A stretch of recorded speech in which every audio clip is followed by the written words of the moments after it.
कि आज आदरणीय जगजीत सिंह डल्लेवाल जी का आमरण अनशन 14वें दिन में प्रवेश कर चुका है। लगभग 14 दिन उनको पूरे हो चुके हैं। उनका वजन 11 किलोग्राम घट चुका है। उनका ब्लड प्रेशर और उनका शुगर बहुत तेजी से फ्लक्चुएट कर रहा है और जो डॉक्टरों की रिपोर्ट आई है उस रिपोर्ट के अनुसार इस 14 दिन के आमरण अनशन में उनकी किडनी और लीवर में भी काफी डैमेज पहुंची है। भारत के इतिहास में आजादी के बाद यह पहली बार हो रहा है कि कोई इतनी संवेदनहीन सरकार सत्ता के केंद्र में बैठी है जो देश का पेट भरने वाले अन्नदाता किसान को भूखा बैठने पे मजबूर कर रही है। अगर हम 14 घंटे भोजन ना करें तो ही हमें दिक्कत आने लग जाती है, लेकिन आज उनको 14 दिन हो चुके हैं और उसके बावजूद भी ये केंद्र सरकार नरेंद्र मोदी के नेतृत्व में संवेदनहीनता की सारी पराकाष्ठाएं पार करते हुए पूरे तरीके से एक ऐसा व्यवहार कर रही है जैसे हम देश के नागरिक ही ना हो। साथियों को, जितेंद्र शर्मा जी को और उनके तमाम पदाधिकारियों को बड़ी संख्या में गिरफ्तार किया। ये एक तरीके से लोकतांत्रिक मूल्यों का कत्ल किया जा रहा है, लोकतांत्रिक मूल्यों का हनन किया जा रहा है। हम स्पष्ट और कड़े शब्दों में सरकार को यह कहना चाह रहे हैं दोनों फोरमों की तरफ से कि यदि सरदार जगजीत सिंह डल्लेवाल जी की जिंदगी के साथ कुछ भी हुआ तो उसकी सीधी सीधी जिम्मेदारी केंद्र सरकार की, प्रधानमंत्री नरेंद्र मोदी जी की और गृह मंत्री अमित शाह जी की होगी। उसके बाद जो भी स्थिति बनेगी उसके लिए वो स्वयं जिम्मेदार होंगे। और साथियों, आप सबने ये देख ही लिया कि किस तरीके से दोनों मोर्चों ने यह प्रोग्राम दिया था कि 26 तारीख से आमरण अनशन शुरू होगा और 10 दिन बाद भी अगर सरकार ने कोई बातचीत शुरू नहीं करी तो उसके बाद 101 की संख्या में हमारे जत्थे शंभू बॉर्डर से पैदल जाएंगे। लेकिन 6 तारीख को भी और कल 8 तारीख को भी जिस तरीके से केमिकल स्प्रे का इस्तेमाल किसानों के ऊपर किया गया, जिस तरीके से आंसू गैस के गोले किसानों के ऊपर छोड़े गए, उससे सरकार का असली चेहरा और चरित्र उजागर हो गया है।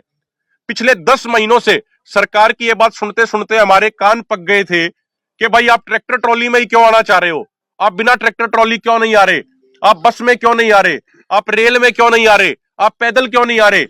लेकिन जब किसान दोनों फोरमों के फैसले अनुसार पैदल जाने लगे तो उनको भी नहीं जाने दिया गया, उनके अधिकारों का भी एक तरीके से दमन किया गया। तो साथियों, सरकार का असली चेहरा और चरित्र उजागर हो गया है। लगातार आज दोनों फोरमों ने आपस में चर्चा करके कुछ आगामी कार्यक्रम भी दिए हैं जो हमारे साथी आगे बताएंगे। हुआ यहाँ पर और ट्रॉलियों की बैरिकेटिंग है हमारी। हम कहते पंजाब सरकार अपना कार्य करे, केंद्र के ऊपर दबाव डाले अगर उनको फिक्र है,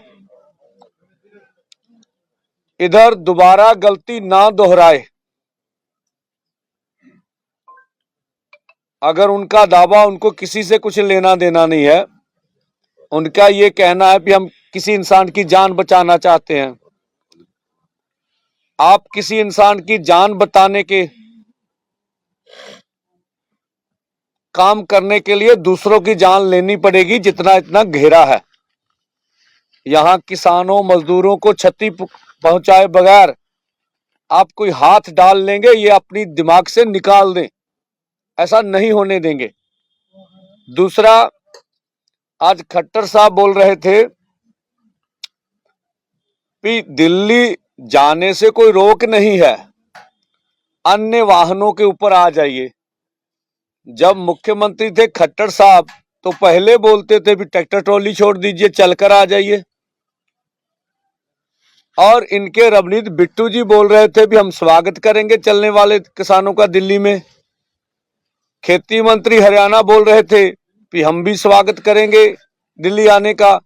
अनिल विज जी बोल रहे हैं कि अगर किसान इसी तरह आगे बढ़ेंगे तो हम इसी तरह हमारी पुलिस उसका स्वागत करेगी। सैनी साहब बोल रहे हैं कि दिल्ली से मंजूरी लेके आइए। ये बातें तो भाजपा के राज्य के मंत्री हो या केंद्र के मंत्री हो, अपने आप में कंफ्यूज है कि आज कौन सा बयान देना, कल कौन सा बयान देना। तो जो मोर्चों की जो इतनी आवाज बुलंद में पूरे देश भर में और इंटरनेशनल लेवल पर पहुंच रही है, उससे घबराई है। जिस तरह से 140 करोड़ लोग मोदी सरकार की आलोचना कर रहे हैं, जिस तरह से किसानों के ऊपर प्रहार किया जा रहा है, जिस तरह से जगजीत सिंह डल्लेवाल 14 दिन हो गए, उनका लगभग 11 किलो वेट कम हो गया, अभी सरकार नींद से जाग नहीं रही है, तो उसको डीरेल करने के लिए और मुद्दों पे चर्चा करने के लिए कि व्हीकल कौन सा लें कौन सा ना लें, इसके ऊपर डिबेट केंद्रित करने के लिए इस तरह की बयानबाजी जो कि अभी खट्टर साहब कर रहे हैं। और जैसा पहले भी हमने बताया, सरकार ने आज कहा था भी हम शाम तक आपको स्पष्ट करेंगे, ठीक है, कल उसके बारे में दोनों फोरम विचार करके आगे का प्रोग्राम देंगे। मैं डल्लेवाल साहब से मिला हूं, उनकी कमिटमेंट पूरी है कि मेरी फिक्र मत करो, हम मांगे मनवाने तक इस अमर अनशन पर बैठेंगे, और पूरी दृढ़ता से वो अमर अनशन पर बैठे हुए हैं और किसान मजदूर को आह्वान करते हैं कि अधिक से अधिक मोर्चों में पहुंचो। हम भी आज आह्वान करते हैं कि ज्यादा से ज्यादा किसानों मजदूरों को, और जिस तरह से हम देख रहे बहुत बड़ी तादाद में यहाँ किसान मजदूर हैं, खनौरी बॉर्डर पर पहुंचे और अपना मोर्चा जीतने की ओर हम आगे बढ़े। ਵਾਹਿਗੁਰੂ ਜੀ ਕਾ ਖਾਲਸਾ ਵਾਹਿਗੁਰੂ ਜੀ ਕੀ ਫਤਿਹ। ਮੇਰੇ ਤੋਂ ਪਹਿਲਾਂ ਵਕਤਾਂ ਨੇ ਸਾਰਿਆਂ ਨੇ ਦੱਸ ਦਿੱਤਾ ਜੋ ਕੁਝ ਸਾਰੇ ਪ੍ਰੋਗਰਾਮ ਨੇ, ਜੋ ਕੁਝ ਪਿੱਛੇ ਹੋ ਰਿਹਾ, ਜੋ ਹੋ ਰਿਹਾ। ਮੈਂ ਤਾਂ ਇੱਕ ਬੇਨਤੀ ਕਰਾਂਗਾ ਕਿ ਜਿਸ ਤਰ੍ਹਾਂ ਕਿ ਡਾਕਟਰ ਜਿਹੜੇ ਨੇ ਉਹ ਸਭ ਤੋਂ ਕੋਈ ਵੀ ਦਵਾਈ ਦੇਣੀ ਹੋਵੇ ਤੇ ਉਸ ਤੋਂ ਪਹਿਲਾਂ ਕਹਿੰਦੇ ਨੇ ਵੀ ਖਾਣਾ ਖਾਣ ਤੋਂ ਬਾਅਦ ਦਵਾਈ ਖਾਣੀ। ਸਰਦਾਰ ਜਗਜੀਤ ਸਿੰਘ ਡੱਲੇਵਾਲ ਕਿਸਾਨੀ ਮੰਗਾਂ ਨੂੰ ਪੂਰਨ ਤੌਰ ਤੇ ਲਾਗੂ ਕਰਾਉਣ ਵਾਸਤੇ ਉਹ 26 ਤਰੀਕ ਤੋਂ ਜਿਹੜਾ ਉਹ ਮਰਵਰ ਤੇ ਬੈਠੇ ਨੇ, ਲੇਕਿਨ ਉਹਨਾਂ ਨੇ ਅੱਜ ਤੱਕ ਜਿਹੜਾ ਉਹ ਆਪਣੇ ਅੰਨ ਮੂੰਹ ਨੂੰ ਨਹੀਂ ਲਾਇਆ ਤੇ ਦਵਾਈ ਕੀ ਖਾਣੀ ਹੈ। ਜਿਹੜਾ ਇਨਸਾਨ ਕਿੰਨੀਆਂ ਦਵਾਈਆਂ ਪਹਿਲਾਂ ਖਾਂਦਾ ਸੀ ਉਹ ਕੋਈ ਵੀ ਦਵਾਈ ਨਹੀਂ ਖਾ ਰਿਹਾ। ਦਵਾਈ ਇਸ ਕਰਕੇ ਨਹੀਂ ਕਿ ਜਦੋਂ ਅੰਨ ਹੀ ਮੂੰਹ ਨੂੰ ਨਹੀਂ ਲਾਉਣਾ ਤੇ ਦਵਾਈ ਕਾਹਲੀ ਖਾਣੀ ਆ। ਫਿਰ ਦੂਸਰੀ ਗੱਲ ਉਹਨਾਂ ਦੀ ਇਹ ਆ ਵੀ ਦਵਾਈ ਤਾਂ ਮੈਂ ਤਾਂ ਹੀ ਖਾਣੀ ਆ ਨਾ ਵੀ ਜੇ ਮੈਂ ਜੀਵਤ ਰਹਿਣਾ।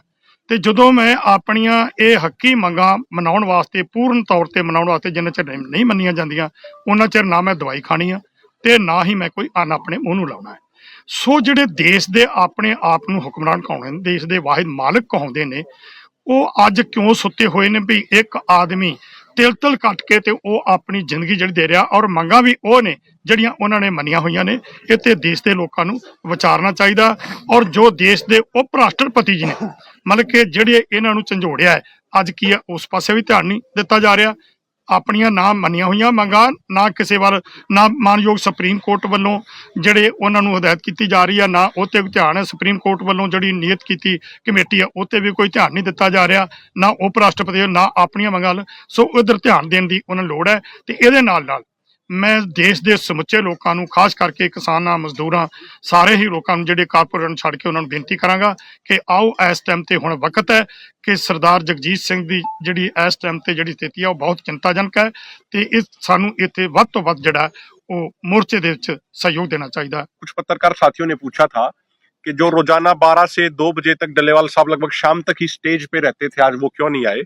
तो उसको हम स्पष्ट कर दें कि उनकी तबीयत काफी ज्यादा खराब है और जिस तरीके से पिछले 1-2 दिनों में कुछ रिपोर्ट्स आई हैं कि किडनी में और लीवर में बहुत ज्यादा डैमेज हो रही है, तो उसकी वजह से वो काफी कमजोरी महसूस कर रहे हैं। वजन भी उनका 11 किलो घट गया। आज इसीलिए वो स्टेज पे नहीं आए क्योंकि उनकी तबीयत बहुत ज्यादा नाजुक है। ਸਾਡੇ ਆਗੂ ਸਾਹਿਬਾਨ ਨੇ ਤੁਹਾਡੇ ਨਾਲ ਉਹਨਾਂ ਮੰਗਾਂ ਮਸਲਿਆਂ ਤੇ ਸਾਡੇ ਐਜੀਟੇਸ਼ਨ ਬਾਰੇ ਗੱਲਾਂ ਸਾਂਝੀਆਂ ਕੀਤੀਆਂ। ਜਿੱਥੋਂ ਤੱਕ ਡੱਲੇਵਾਲ ਸਾਹਿਬ ਦੇ ਮਰਨ ਵਰਤ ਦਾ ਸਵਾਲ ਹੈ, ਕਿਉਂਕਿ ਸਰਕਾਰ, ਕੇਂਦਰ ਦੀ ਸਰਕਾਰ, ਪੰਜਾਬ ਦੀ ਸਰਕਾਰ, ਹਰਿਆਣੇ ਦੀ ਸਰਕਾਰ ਘੇਸਲ ਮਾਰ ਚੁੱਕੀ ਹੈ। ਸਰਕਾਰਾਂ ਇੰਨੀਆਂ ਬੇਸ਼ਰਮ ਹੋ ਚੁੱਕੀਆਂ ਕਿ ਉਹਨਾਂ ਦੇ ਕਹਿਣੀ ਤੇ ਕਰਨੀ ਦੇ ਵਿੱਚ ਜ਼ਮੀਨ ਤੇ ਅਸਮਾਨ ਦਾ ਅੰਤਰ ਹੈ। ਇੱਕ ਪਾਸੇ ਸਾਡੇ ਸੰਭੂ ਬਾਰਡਰ ਤੇ 8.5 ਕਿੱਲਾਂ ਗੱਡੀਆਂ ਹੋਈਆਂ ਜਿੱਥੇ ਸਾਡੇ ਕਿਸਾਨ ਖੜੇ ਆ, ਇੰਨੀਆਂ ਤਿੱਖੀਆਂ ਕਿੱਲਾਂ, ਤੇ ਦੂਜੇ ਪਾਸੇ ਸਾਡੇ ਤੇ ਫੁੱਲ ਬਰਸਾਉਂਦੇ ਆ ਤੇ ਫੁੱਲ ਕੈਮੀਕਲਾਂ ਵਾਲੇ ਫੁੱਲ ਬਰਸਾਉਣ ਤੇ ਨਾਲ ਦੀ ਨਾਲ ਸਾਡੇ ਤੇ ਅਥਰੂ ਗੈਸ ਦੇ ਗੋਲੇ ਤੇ ਸਿੱਧੀਆਂ ਗੋਲੀਆਂ ਚਲਾਉਂਦੇ ਆ। ਤੇ ਦੇਸ਼ ਦੇ ਪ੍ਰਧਾਨ ਮੰਤਰੀ ਅੰਨਦਾਤਾ ਕਹਿੰਦੇ ਆ ਤੇ ਉਹ ਇਹ ਨਹੀਂ ਥੱਕਦੇ ਕਿ ਭਾਰਤ ਦੇਸ਼ ਸਾਡਾ ਜਮਹੂਰੀਅਤ ਪਸੰਦ ਮੁਲਕ ਹੈ, ਇੱਥੇ ਹਰ ਇੱਕ ਨੂੰ ਆਜ਼ਾਦੀ ਹੈ, ਉਹ ਆਪਣੀ ਗੱਲ ਰੱਖ ਸਕਦਾ, ਉਹਦੇ ਵਿਚਾਰ ਰੱਖ ਸਕਦੇ ਆ।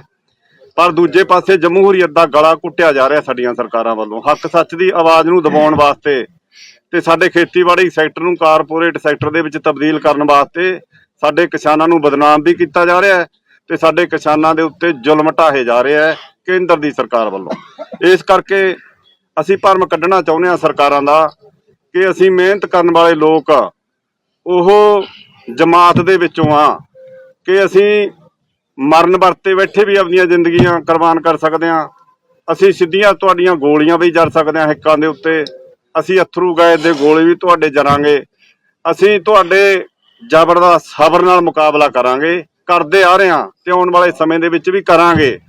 ਤੇ ਅਸੀਂ ਆਪਦੇ ਖੇਤੀਬਾੜੀ ਨੂੰ ਸੈਕਟਰ ਨੂੰ ਬਚਾਉਣ ਵਾਸਤੇ ਤੇ ਲਾਹੇਵੰਦ ਭਾਅ ਲੈਣ ਵਾਸਤੇ ਕਿਸਾਨਾਂ ਲਈ ਤੇ ਸਾਡੀਆਂ ਨੌਜਵਾਨ ਬੇਰੁਜ਼ਗਾਰਾਂ ਵਾਸਤੇ ਨੌਕਰੀਆਂ ਦੇ ਬੂਹੇ ਖੁਲਾਉਣ ਲਈ ਅਸੀਂ ਅੰਤਮ ਸਵਾਸਾਂ ਤੱਕ ਆਪਣੇ ਸੰਘਰਸ਼ ਜਾਰੀ ਰੱਖਾਂਗੇ ਤੇ ਲੜਦੇ ਰਹਾਂਗੇ, ਅਖੀਰ ਦੇ ਵਿੱਚ ਜਿੱਤਾਂਗੇ।